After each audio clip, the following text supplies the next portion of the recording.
October 24th, 1944. 0730 hours. The flight deck of the USS Essex is a landscape of controlled chaos, vibrating with the chest-thumping roar of 2,000 horsepower engines and the frantic energy of men who know they are standing on the edge of a massacre.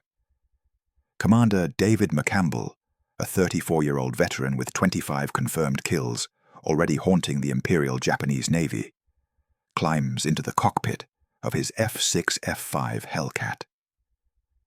The humidity of the Philippine Sea is a heavy blanket, but the report delivered by the radar operator is what truly stops his breath. It is a report that will change the course of naval aviation forever. 60 Japanese aircraft, a lethal cocktail of 40 agile fighters and 20 devastating dive bombers, are screaming toward the American task force. They are closing at 200 knots.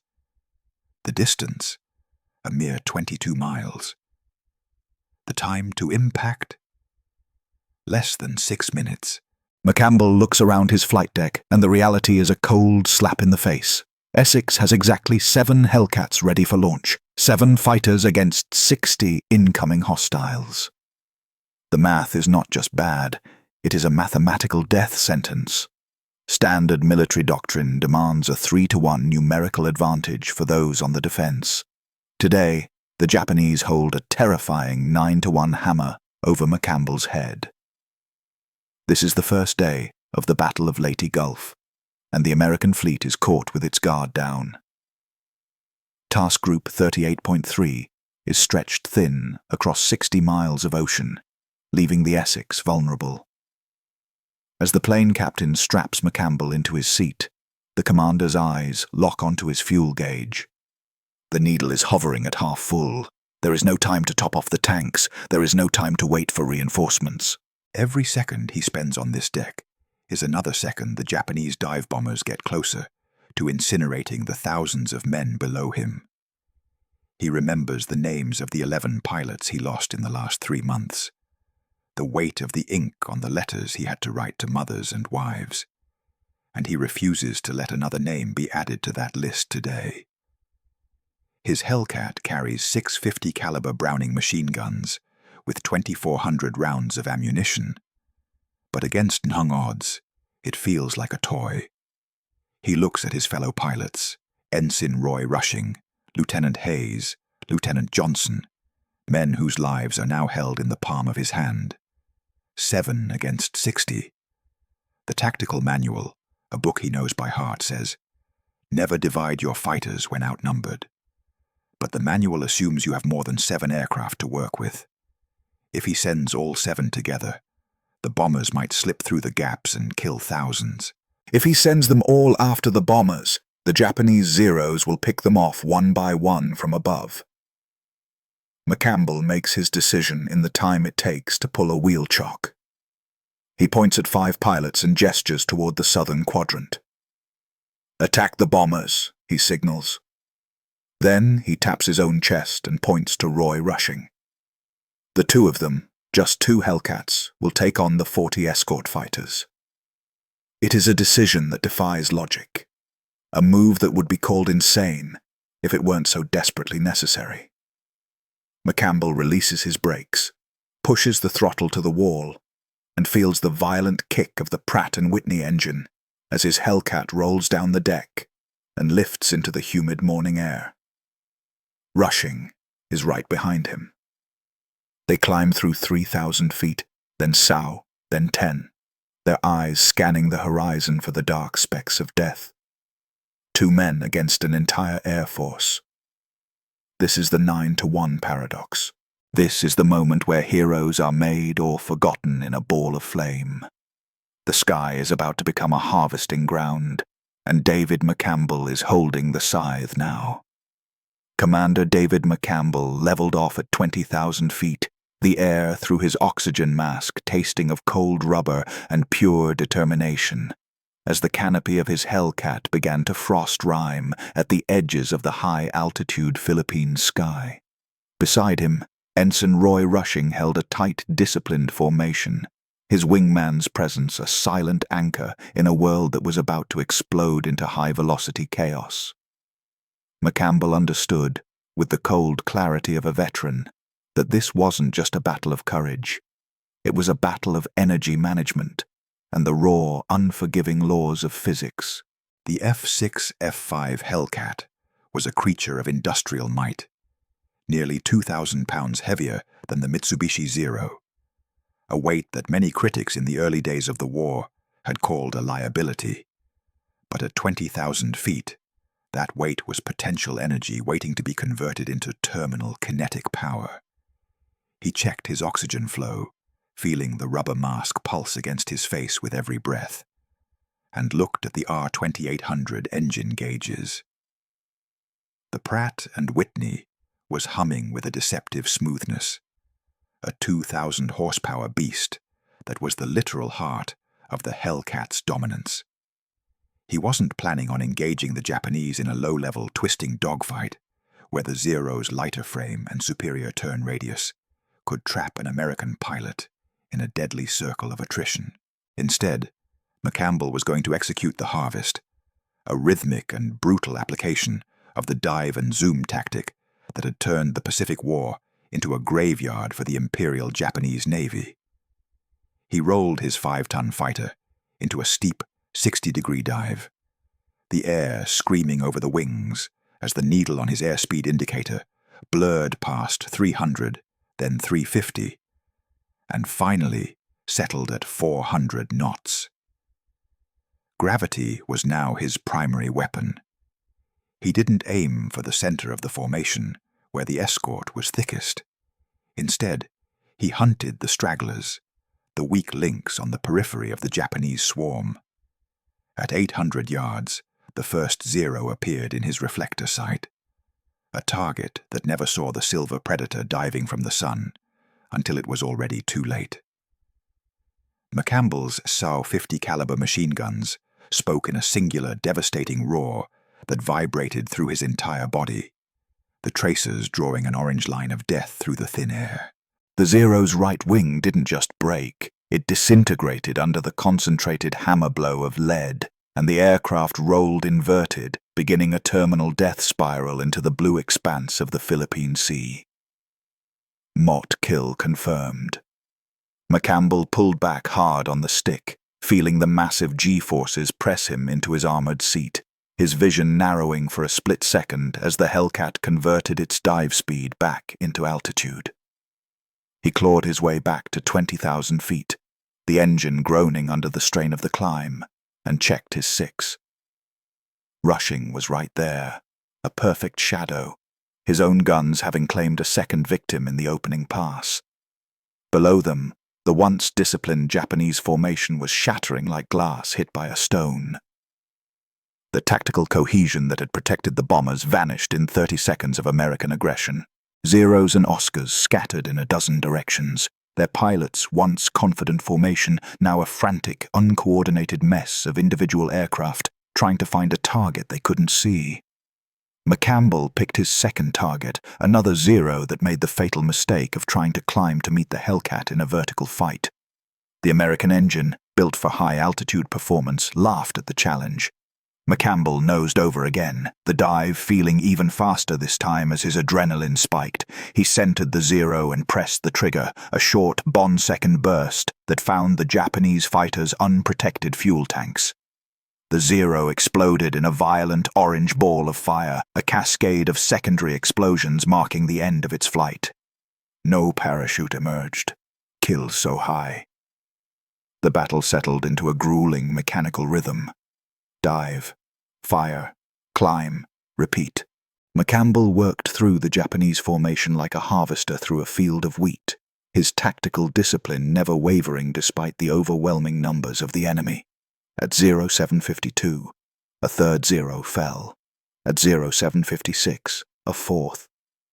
Between attacks, his eyes were locked on the instrument panel, the fuel needle dropping with alarming speed as the full-throttle climbs burned through his limited supply of high-octane spirit. He was forced to switch from the main tank to the auxiliary drop tank, feeling the slight, sickening shudder as the fuel lines transitioned, knowing that every minute in the air was now a calculation of survival versus destruction. The Japanese pilots were growing desperate, their maneuvers becoming erratic as the high American Hellcats continued to strike from above like vengeful gods. McCampbell noticed that the formation was now a mix of Navy Zeros and Army Oscars, a clear indication that the Imperial Japanese forces were scraping the bottom of their strategic barrel. The Oscar was even more vulnerable than the Zero, lacking any form of self-sealing fuel tanks or pilot armor. When McCampbell rolled in on an Oscar at 0803, the aircraft came apart like wet paper under the fury of his SAW 50 calibers. The smell of cordite was thick in his cockpit, seeping through the oxygen mask, a pungent reminder of the thousands of rounds he was expending to keep the sky clear. His shoulder ached from the constant pull of the G-forces, his flight suit soaked with sweat despite the sub-zero temperatures outside the canopy. This was the raw, physical reality of air combat, a test of endurance and machine as much as skill. By the time the clock struck 0810, McCampbell had notched his 7th kill, officially becoming an ace in a day for the second time in his career, a feat that no other American pilot would ever duplicate. He looked around the sky, which was now a landscape of black smoke trails and falling debris. The massive Japanese strike force, which had once threatened to annihilate the USS Essex and her task group, was in total retreat. Individual fighters were fleeing west, toward the safety of Luzon, their mission to sink the American carriers completely forgotten in the face of McCampbell's relentless harvest. He checked his ammunition counter. Less than 400 rounds remained of the 2,400 he had started with. He had burned through 2,000 rounds of 50 caliber ammunition in less than 40 minutes of sustained combat. Beside him, Rushing's Hellcat pulled alongside, the wingman making a frantic slashing motion across his throat. He was completely dry, every gun bay empty. They were now high men in a sky that still held hostiles, most of them defenseless and the other nearly so. McCampbell looked at his fuel gauge again. The auxiliary tank was nearly gone, and the main tank was dangerously low. He had reached the absolute limit of his mission parameters. But as he looked west, he saw one more cluster of Zeros trying to reform for a final run. The tactical gambler in McCampbell won out over the cautious commander. He pointed down, signaling Rushing to follow him into one more dive. He would use Rushing's empty guns as a bluff, a psychological weapon to split the Japanese focus while he used his last few rounds to finish the job. The physics of the Hellcat had won the morning, but the next 30 minutes would be a test of pure, unadulterated luck, as they attempted the long glide back to a fleet that might not even recognize them. McCampbell checked his mixture control, pulling No back to full lean to save every drop of fuel, and prepared for the final pass of the most legendary morning in naval history now. The sky above the Philippine Sea was no longer a vast open blue. It was a harvesting ground, a chaotic tapestry of black oil smoke, falling aluminum debris, and the high-pitched, terrifying scream of aero engines pushed beyond the limits of human engineering. Commander David McCampbell wasn't just flying a machine anymore. He was a biological component of it, a tactical processor managing the violent, shifting variables of altitude, airspeed, and lethality in a 90-minute ritual of destruction. Inside the cockpit of Mincy 3, the air was a suffocating cocktail of ozone, the sharp, acidic tang of cordite, and the heavy, humid scent of a man pushed to his absolute breaking point. McCampbell rolled the 5-ton F6-F5 into his 3rd, 4th, and 5th passes, a rhythmic, mechanical grind that the Japanese pilot simply could not comprehend. Every time he pushed the nose over into that steep 60-degree dive, the air over the wings didn't just hiss. It screamed with a frequency that vibrated through his very marrow, while the Pratt & Whitney R2800 engine hummed with a symphony of industrial defiance. But even the finest engine ever built had its thermal limits, and McCampbell was dancing on the edge of a catastrophic meltdown. He could feel the heat radiating through the firewall, a shimmering wall of infrared energy that turned his cockpit into a localized oven. And as he glanced at the instrument panel, the cylinder head temperature needle was vibrating deep in the red zone. This was a warning of imminent engine failure, a silent scream from the cylinders that McCampbell had to ignore if he wanted to keep the carriers afloat. He was at 20,000 feet, trading height for kinetic velocity, then trading that velocity back into height in a zoom climb that defied the heavy exhaustion clawing at his limbs. His flight suit was a sodden, heavy weight of salt sweat, and every time he pulled 4 Gs at the bottom of a dive, the weight of the world pressed him into his armored seat with the relentless hand of a giant, narrowing his vision to a dark, shivering tunnel. At 0752, his reflector sight framed the third Mitsubishi Zero, and a precise 2-second burst of 50 caliber lead turned the Japanese fighter into a momentary sun of orange flame. 4 minutes later, the fourth target disintegrated in a shower of magnesium sparks and burning fuel. McCampbell was no longer counting pilots. He was counting opportunities. A harvester moving through a field of wheat, where the wheat was the elite pride of the Imperial Japanese Navy. By 0803, he spotted a Nakajima Ki-43 Oscar, an army fighter that had no business being in this naval slaughterhouse, and its fragile, light alloy frame shattered into 1,000 glittering pieces of debris under the weight of his fire. That was 5, 6, and then 7. With the 7th kill, David McCampbell became an ace in a day for the second time in his career, a feat of aerial dominance that defied every statistical probability of naval aviation history. But this unprecedented victory came with a terrifying price that was about to be collected. He checked his ammunition counter, and the mechanical numbers sent a chill through his sweat-soaked body that had nothing to do with the altitude. He had started the morning with 2,400 rounds of ammunition. He was down to less than 400. He had burned through 2,000 rounds of lead in just 30 minutes of sustained high-intensity combat, and the barrels of his 6 Browning machine guns were likely glowing a dull, lethal red inside the wing bays. Beside him, Roy Rushing pulled his Hellcat alongside, his face a mask of frantic focus behind the rubber of his oxygen mask. Rushing made a sharp hand-slashing motion across his throat, the universal signal for a pilot who is out of teeth. The wingman was dry. Every single one of his 2,400 rounds had been expended in the defense of the fleet. McCampbell looked at the sky and saw that the Japanese formation was no longer a cohesive unit. It was a frantic scattering of survivors fleeing west toward the safety of Luzon. But there were still hostiles in the air, and they were still a direct threat to the USS Essex and the thousands of men below. The smart move, the safe move, was to escort his defenseless wingman back to the carrier, but McCampbell didn't play for safety when the mission wasn't finished. He looked at Rushing and pointed down at another cluster of Zeros, and Rushing understood the gamble instantly. He had no ammunition, but the Japanese didn't know that. A Hellcat with empty guns looks exactly like a Hellcat with full bays in the heat of a dogfight, and in the high-stakes game of psychological warfare, a bluff can be just as lethal as a bullet. Rushing would dive as the Bu Nyin, the decoy, forcing the Japanese pilots to split their attention and break their defensive turns, while McCampbell used his final, precious rounds to finish the job.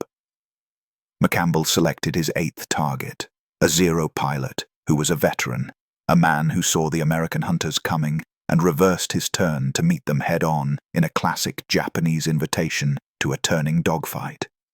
This was the trap that had killed dozens of overconfident American pilots, but McCampbell didn't take the bait. He rolled Mincy 3 inverted, the negative G-forces throwing him against his shoulder straps, his vision narrowing as the blood rushed to his head and his lungs fought for air. He pulled through the vertical and came out directly behind the Zero's 6 o'clock, a perfect deflection shot that required every ounce of his remaining skill.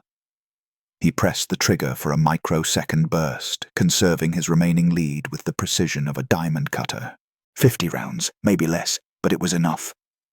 The Zero's cockpit shattered, the canopy vanishing in a cloud of plexiglass shards as the pilot slumped forward over the controls. No fire this time, just the grim, silent pull of gravity taking over a dead machine. 8 kills. The American single-mission record was within his reach. But Mincy 3 was beginning to fail him.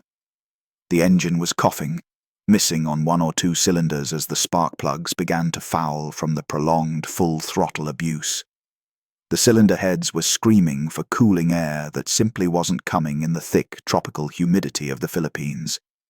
McCampbell spotted his 9th target at 0840, a lone Zero running for the horizon, and he pushed the throttle one last time, feeling the violent vibration of the dying Pratt & Whitney through his flight boots.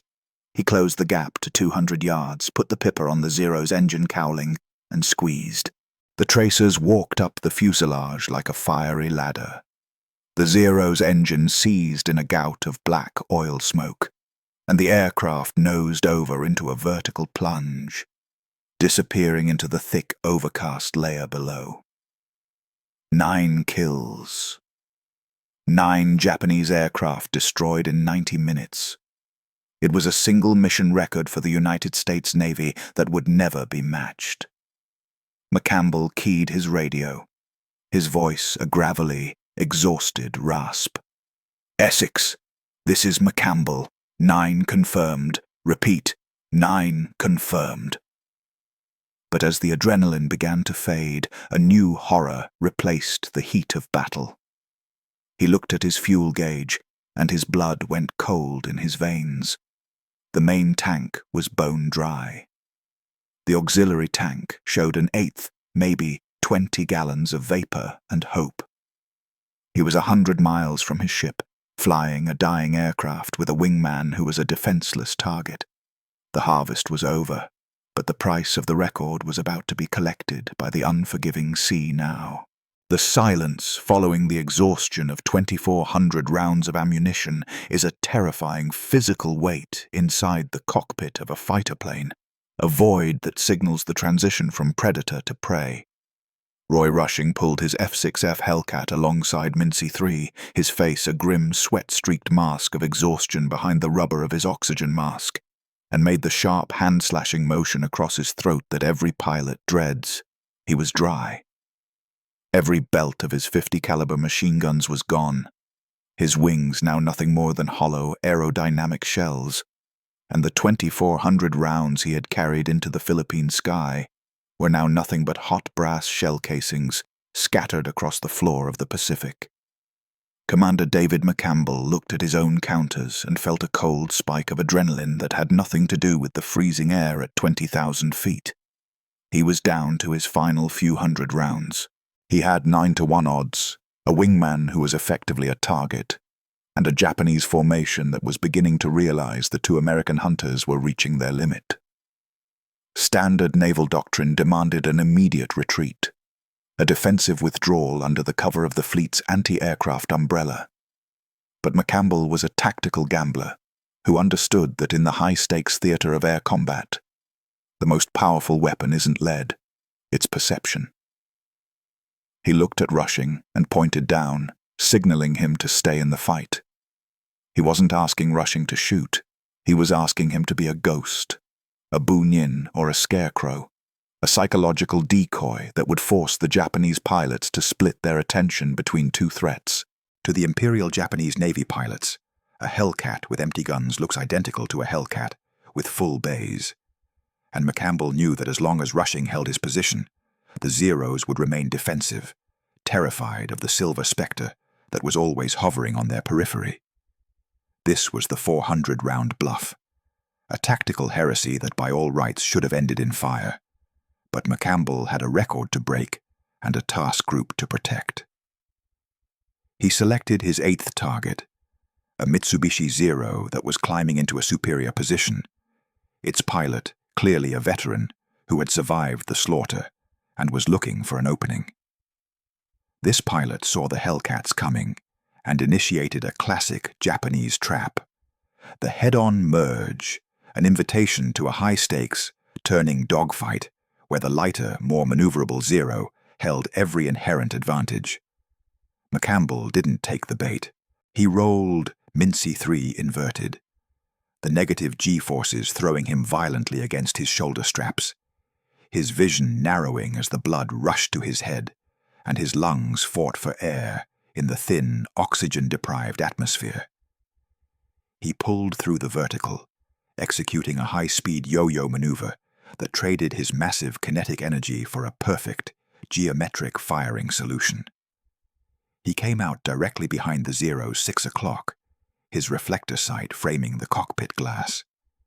He was a master of the deflection shot, a skill forged over the Solomon Islands and refined in the killing fields of the Marianas. He squeezed the trigger for a microsecond burst, a precise application of force that required every ounce of his remaining ammunition discipline. The Zero's canopy vanished in a cloud of plexiglass shards as the .50 caliber rounds found the pilot, and the aircraft snap-rolled into a silent, vertical dive. 8 kills. The American single mission record was a heartbeat away, but the stresses of 90 minutes of continuous, maximum power combat were beginning to tear the Hellcat apart. The Pratt & Whitney engine was vibrating with a low-frequency, rhythmic rumble that told McCampbell the cylinders were screaming for mercy. The cylinder head temperature was vibrating deep in the red zone, and the scent of vaporizing oil and burnt cordite was thick enough to taste through his mask. He spotted his 9th target at 0840, a lone Zero heading west toward the safety of Luzon, running for the horizon with the desperation of a wounded animal that had seen its entire pack destroyed. McCampbell pushed the throttle one final time, the Hellcat groaning and shuddering under the strain as he closed the gap. He put the gun sight pipper on the Zero's engine cowling and fired his last extended burst. The tracers walked up the fuselage like a ladder of fire. The Zero's engine seized in a gout of black oil smoke, and the aircraft nosed over into a vertical plunge, disappearing into the thick overcast layer at 8,000 feet. 9 kills, 9 Japanese aircraft destroyed in a single 90-minute sortie. McCampbell keyed his radio for the first time since the merge, his voice a gravelly, exhausted rasp that reached the Essex through the static of the Philippine Sea. Essex, this is McCampbell. 9 confirmed. Repeat, 9 confirmed. The disbelief from the radio operator was palpable. A momentary silence as the deck crew processed the scale of the massacre. But as the adrenaline began to recede, McCampbell looked at his fuel gauge and felt his blood turn to ice. The main tank was empty. The auxiliary tank showed a needle width above the peg, maybe 20 gallons of vapor and hope. He had chased the Japanese nearly 100 miles from the American carrier task force, and the cold, hard math of his return flight was a new kind of death sentence. He was low on fuel, nearly out of ammunition, and flying a machine that was vibrating itself toward a catastrophic failure. The bluff was over, the harvest was complete, but the survival of David McCampbell was now entirely in the hands of the wind and the last few drops of fuel in his lines. He adjusted his mixture to full lean, throttled back to 1800 RPM, and began the long, agonizing glide toward the fleet, praying that the Pratt & Whitney would hold together just long enough to see the grey silhouette of the Essex on the horizon. Rushing pulled alongside again, his own engine trailing a thin stream of white vapor, 2 battered warriors running on nothing but momentum and the raw will to survive. They had achieved the impossible, breaking the back of a 60-plane strike force with just 7 fighters, but the ocean below was deep and cold, and the victory would mean nothing if they didn't make it back to the deck now. The transition from the violent, screaming adrenaline of a dogfight to the sterile, haunting quiet of a glide is a psychological shock that few pilots ever describe accurately. David McCampbell, The man who had just shattered every record in the Navy's history felt the sudden cold of the altitude seeping through his sweat-soaked flight suit as he leveled off at 18,000 feet. To his left, the Philippine coastline was a jagged, dark memory fading into the haze of the horizon, and ahead lay 100 miles of unforgiving open water. The math of the return flight was a ledger written in red ink. His main fuel tank was a hollow vacuum, and the auxiliary gauge was a trembling needle resting on the peg, offering nothing but the ghost of a gallon. He knew the physics of his situation with the precision of a master mariner. He was currently a 5-ton glider with a seized engine note that vibrated through his flight boots. McCampbell pulled the mixture control back to full lean, a desperate adjustment that thinned the fuel-to-air ratio until the Pratt & Whitney R2800 began to stagger and cough. He throttled back to 1800 RPM, the bare minimum required to maintain a glide path that wouldn't see him ditching in the shark-infested depths of the Sibuyan Sea. Beside him, Ensign Roy Rushing was a study in grim stoicism, his Hellcat trailing a thin, rhythmic puff of white oil smoke, a sign that his engine was literally burning itself alive after 90 minutes of sustained combat power. They were two men running on nothing but momentum and the raw, unadulterated will to survive. McCampbell calculated his descent profile with mechanical intensity. Every 1,000 feet of altitude was a precious currency he had to spend with the wisdom of a miser, trading potential energy for the miles needed to close the gap to the fleet.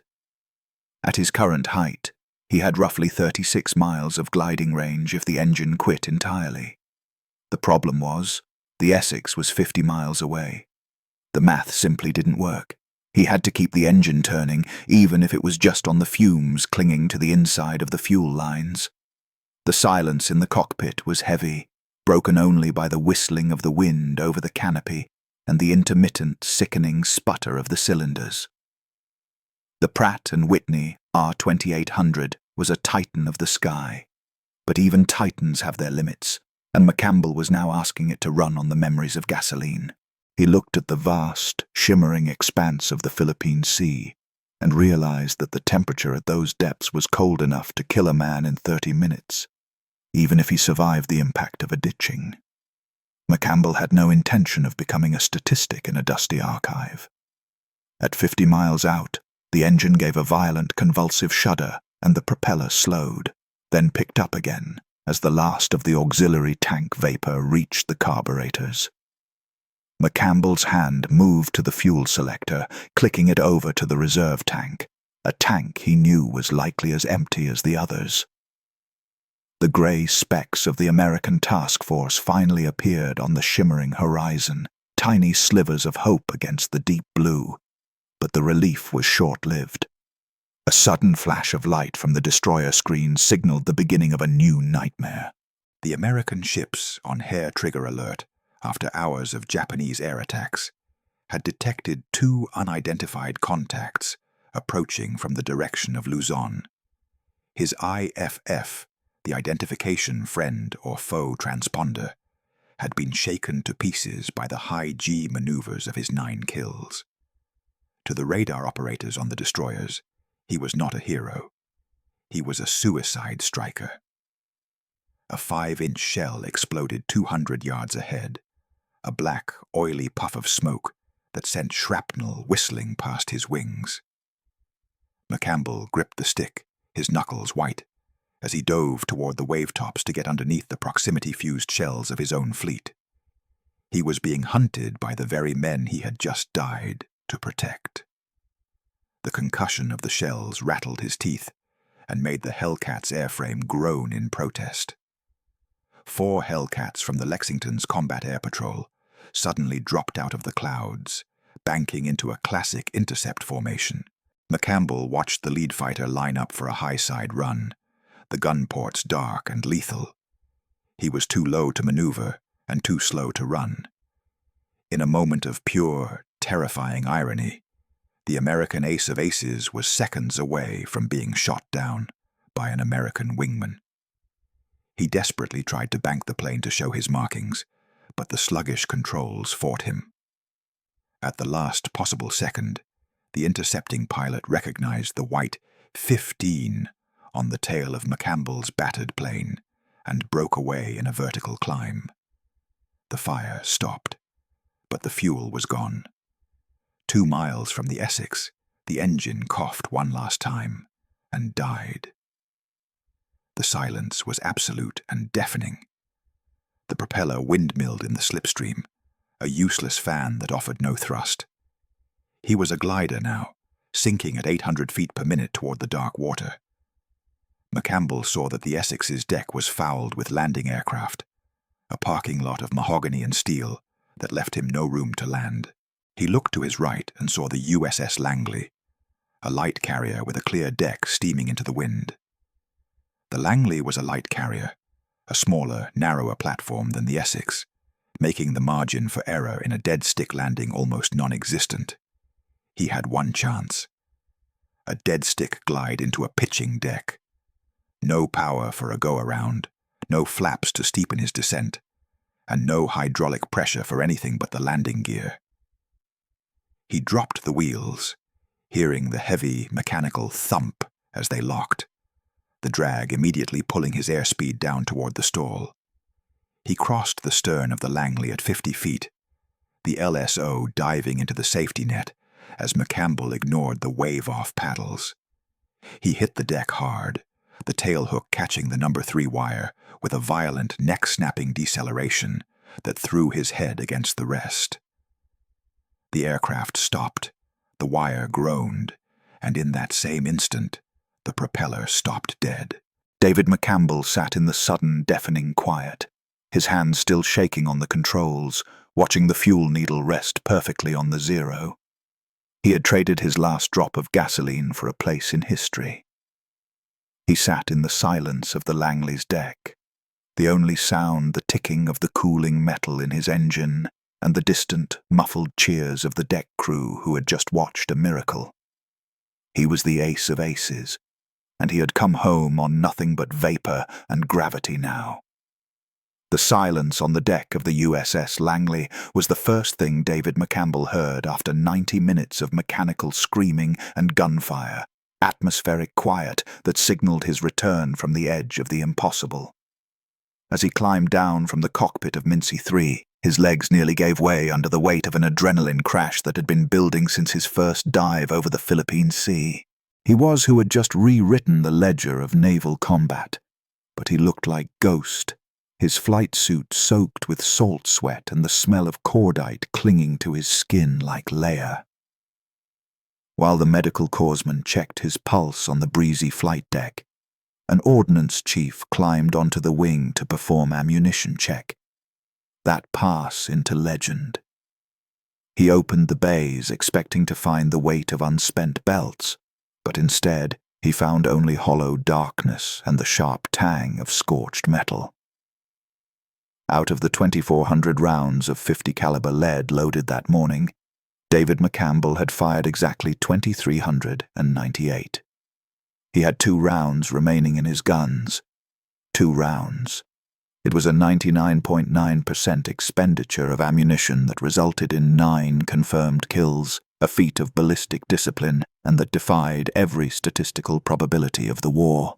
The chief had never seen anything like it in 3 years of carrier operations. It was the work of a man who didn't waste single heartbeat of his machine's lethality. Then came the fuel crew, their faces turning pale as they lowered dipstick into the Hellcats' tanks. They found nothing. No liquid, no splash, only the dry, metallic scent of high-octane vapor.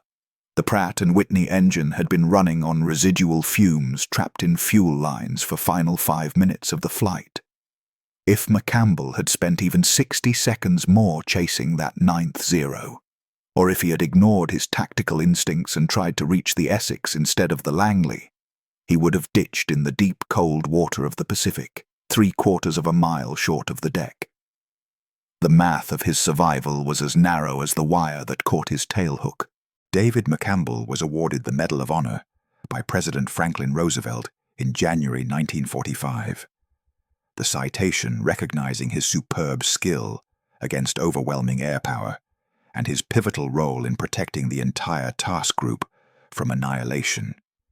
He finished the war as the United States Navy's top-scoring ace, the ace of aces, with 34 confirmed aerial victories.